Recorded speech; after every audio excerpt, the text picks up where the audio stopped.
Degree college باغام میں معروف مرحوم ڈاکٹر سید ارشد عباس کی یاد میں ایک ہیلتھ کانفرنس کا انعقاد کیا گیا۔ کانفرنس میں لندن سے آئے ماہر ڈاکٹروں نے شرکت کی۔ ڈاکٹروں نے طلباء کو صحت، دماغی توازن کی برقراری، منشیات کی بدعت سے دور رہنے اور اپنی زندگی میں روزانہ بنیادوں پر صحت کا خاص خیال رکھنے کی جانکاری دی۔ ڈاکٹروں نے کشمیر میں نوجوانوں میں منشیات کے بڑھتے رجحان پر افسوس کا اظہار کیا۔ آئی سی ڈی ایس کے افسروں نے ایک میٹنگ کے دوران ڈی سی گاندربل کو آئی سی ڈی ایس کی کارکردگی سے واقف کرایا۔ افسروں نے آنگن واڑی مراکز کی تعمیر میں ہو رہی پیش رفت کی جانکاری دی اور کہا کہ گھریلو تشدد کی شکار خواتین کے لیے باضابطہ کاری مرکز بھی تعمیر کیا جائے گا۔ ڈی سی نے متعلقہ افسروں کو حکومت کی مختلف اسکیموں کو عام کرنے کی ہدایت دی۔ ضلع انتظامیہ شوپیاں کی جانب سے ڈیزاسٹر مینجمنٹ کے حوالے کی تیاریوں کا جائزہ لیا گیا۔ ڈی سی شوپیاں اویس احمد کی سربراہی میں افسران کی میٹنگ منعقد ہوئی۔ ڈی سی نے افسران پر زور دیا کہ وہ کسی بھی ناگہانی آفت سے نمٹنے کے لیے تیار رہیں۔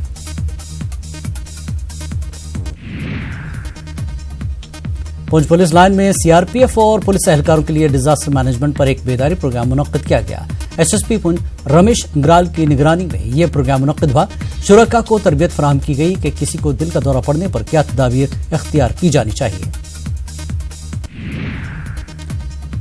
کانفرنس ہال بارو کرگل میں آفات سے نمٹنے کی تیاریوں کے موضوع پر ایک اجلاس منعقد کیا گیا۔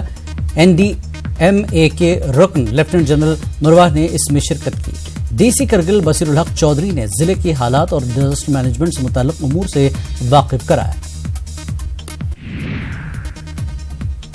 ڈی سی کرگل بصیر الحق چودھری اور S S P Kargil Vinod Kumar نے ایک اجلاس منعقد کیا جس میں یوم شہادت حضرت علی رضی اللہ تعالیٰ عنہ، شب قدر، جمعۃ الوداع اور عید الفطر کے لیے خصوصی انتظامات کی تیاریوں کا جائزہ لیا۔ ڈی سی نے متعلقہ عہدیداروں کو ہدایت دی کہ مؤثر انتظامات کو یقینی بنایا جائے۔ پونچھ میں ڈی سی راہل یادو نے شب قدر اور عید کے لیے انتظامات کے سلسلے میں ایک جائزہ اجلاس منعقد کیا۔ مختلف تنظیموں کے نمائندوں نے اجلاس میں شرکت کی اور ڈی سی کو مسائل سے واقف کرایا۔ ڈی سی نے متعلقہ عہدیداروں کو تمام ضروری اقدامات کرنے پر زور دیا۔ District legal service authority Kupwara کی جانب سے ڈسٹرکٹ سوشل ویلفیئر آفس میں جوینائل ایکٹ اور اس کے رول سے متعلق ایک بیداری کیمپ کا انعقاد کیا گیا۔ District legal service authority Kupwara کے چیئرمین نور محمد اور سی جی ایم ہندوارہ سنیل سنگرا موجود تھے۔ پرسار بھارتی ریڈیو کشمیر جموں کی جانب سے ابھینو تھیٹر جموں میں ایک میوزک کنسرٹ منعقد کیا گیا۔ سرمئی شام کے موضوع پر منعقدہ کنسرٹ میں ریاست بھر سے فنکاروں نے اپنا مظاہرہ پیش کیا اور حاضرین کو خوب محظوظ کیا۔ ریاست میں بولی جانے والی تمام زبانوں کا احاطہ کیا گیا۔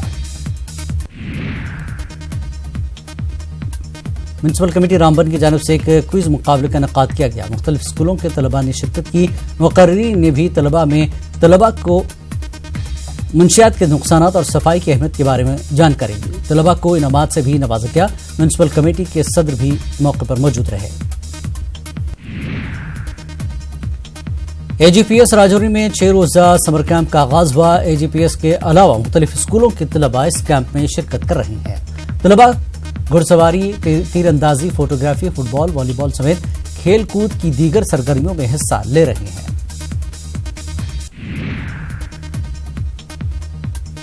بی ایس پی نے نیو برج نوشہرہ سے ٹھاکر دوار مندر تک بائک ریلی نکالی۔ پارٹی کے سینئر لیڈر بدری ناتھ سمیت کئی کارکنوں نے اس میں حصہ لیا۔ اس موقع پر یکجہتی پر زور دیا گیا۔